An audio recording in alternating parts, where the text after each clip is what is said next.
Olá pessoal, eu sou Flanca Thaís do canal Historiando a Verdade. Antes de começar, deixa o like, porque o like é muito importante para a seção do conteúdo da plataforma do YouTube. E quem gostar, se inscreva no canal, porque inscrevendo-se no canal, o canal vai ganhando tamanho e as notícias vão ficando mais visibilizadas por toda a comunidade de YouTube. Eu vou falar um pouquinho hoje sobre como surgiu o neoliberalismo e suas características, tá? O neoliberalismo surgiu nos anos 30, né, com Hayek e Ludwig von Mises, né, da escola austríaca, e que pregava o quê, né? E aí eu anotei porque eu fiz uma série de estudos, não é, para poder falar, e aí eu vou falando e vou explicando, tá? As propostas iniciais do neoliberalismo, gestão dos fundos públicos que deixaram espaço público e passam para o espaço privado. Então, quer dizer, a proposta do neoliberalismo é o quê? A redução do Estado, né, que passa a ser de domínio da esfera privada. Não é? Você, por exemplo, privatiza a educação, mas passa ela para a iniciativa privada. E aí a iniciativa privada burguesa, ela tem o domínio, né, de que o filho da classe trabalhadora vai aprender ou não. Ou seja, ele vai aprender a ser submisso porque não existe liberdade de cátedra do professor. O professor não tem responsabilidade, porque a responsabilidade dele está sob julgo de quem contrata e não do concurso público. Por isso que existe a questão do concurso público, porque o funcionário público ele deve obediência ao povo e não ao chefe público ou prefeito ou governador. O respeito dele tem que ser pelo povo, o respeito político dele pelo povo, tá bom? Vamos lá. A acusação imposta do neoliberalismo era que os sindicatos fortes e as reivindicações de melhorias das redes de proteção do Estado de bem-estar social havia causado o endividamento do Estado e, e não as fugas do capital. Então, o que o neoliberalismo ele acusa, né? O discurso dele lá nos anos 30, né, de Mises, aliás, de von Mises e de Hayek, é de que o estado de bem-estar social havia endividado o Estado, né? Quando na verdade o que endividaria o Estado seria as empresas que montam seus polos internacionais, mas não repatriam dinheiro para pagar imposto e para aumentar o PIB. Né? Elas deixam dinheiro em contas, né, internacionais para evitar o pagamento de impostos, e aí ele vai empobrecendo o PIB e a reivindicação justa da classe trabalhadora, que é secular, né, ela vai deixando de lado, né, ou ela vai se tornando uma coisa muito pesada para o Estado e o Estado tem que cortar. E aí o que o neoliberalismo propõe no começo? Vamos lá, não se assustem.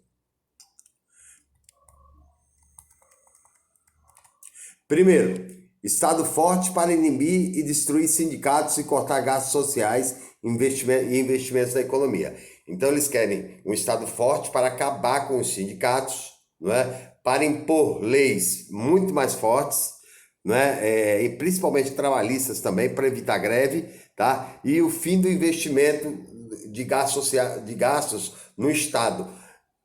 Dá para entender agora porque o Michel Temer criou a PEC 55, não é a PEC do fim do mundo, que congela os gastos do orçamento por 20 anos?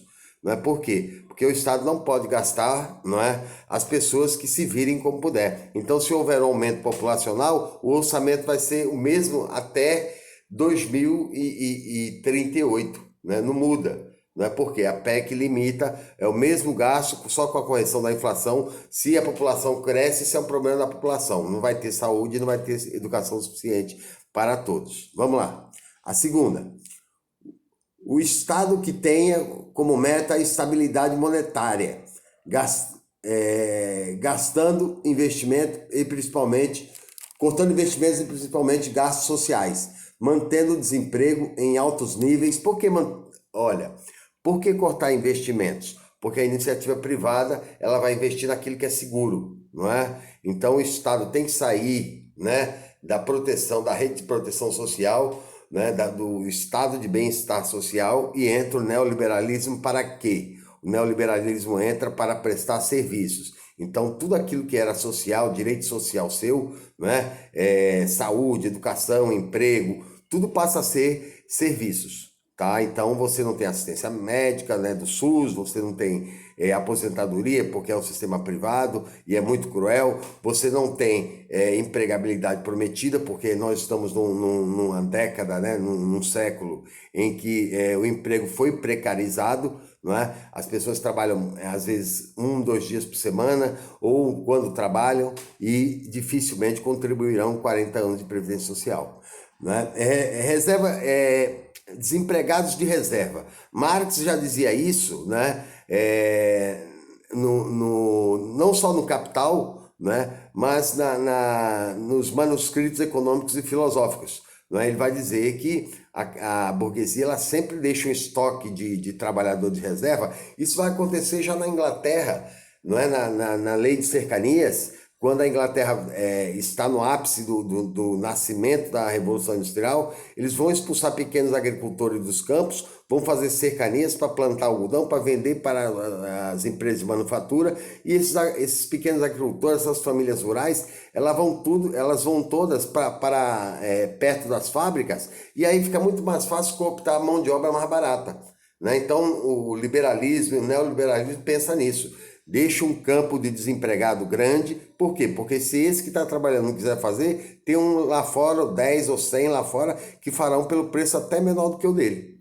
Então, isso é uma reserva estratégica de desemprego, tá? Sem contar, claro, que eu já falei na gravação anterior, o desemprego estrutural, né? E eu faço até a correção aqui, que eu falei em 30 mil, não é 30 milhões de empregos devem desaparecer, né, nas próximas décadas. Por quê?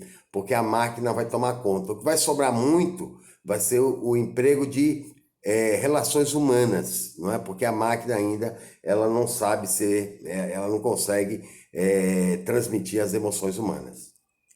Terceiro, eles desestabilizam também o poder sindical. Por quê? Aí você vai brigar com o patrão, quem você acha que ganha a guerra? Se você não está sindicalizado e não tem um grupo junto contigo para fazer uma greve ou uma reivindicação social. Você nada vai conseguir, não é? Terceiro, reduzir impostos sobre grandes fortunas, não é? Para que eles invistam, não é? E ganhem mais. Por quê? Eles reclamavam muito para o neoliberalismo, na criação do neoliberalismo, que eles não tinham o lucro que eles queriam. Qual lucro que eles queriam? O lucro que tem Bill Gates, né? Com 96 bilhões. O lucro que tem o dono da Amazon, né? 131 bilhões. O lucro que tem Mark Zuckerberg, né? 64 bilhões. O lucro que tem Warren Buffett, 84 milhões. São lucros bem pequenininhos. O José Paulo Neyman aqui do Brasil, né? Com a Ambev, 31 bilhões de dólares, né? São lucros bem pequenininhos que eles querem. Então aí, qual é a proposta do neoliberalismo? Corta, né, os impostos dos mais ricos e joga esses impostos para onde? Joga para o trabalho, para o consumo e o comércio.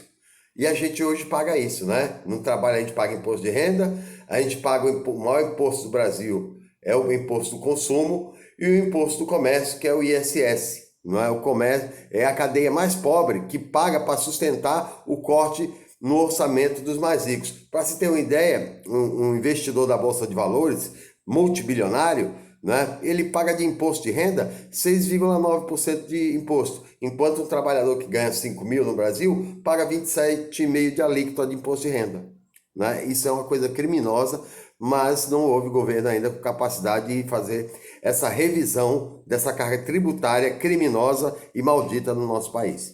E por último, o Estado sem regulamentação econômica, um programa de privatizações e leiduras antigreves, tá?